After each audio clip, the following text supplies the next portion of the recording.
పెద్దోళ్ళే చెప్పగలరు, ఎవరు చెప్పలేరు. కూర్చోనా? కూర్చో కూర్చో.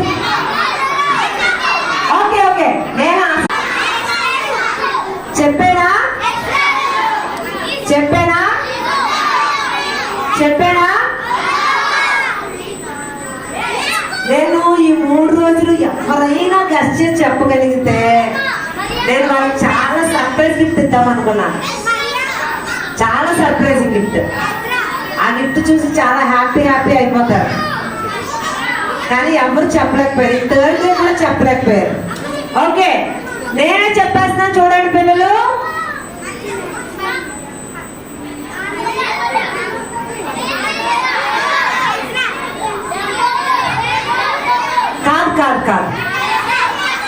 కాదు, నేనే చెప్పేస్తున్నాను.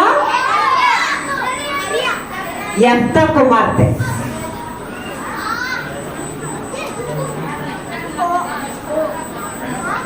యెఫ్తా కుమార్తె. ఆ పిక్చర్ చూడ, ఒక రాజు. ఈ రాజు ప్రార్థన చేసుకుని ఇలా ప్రార్థన చేసుకున్నాడండి పిల్లలు.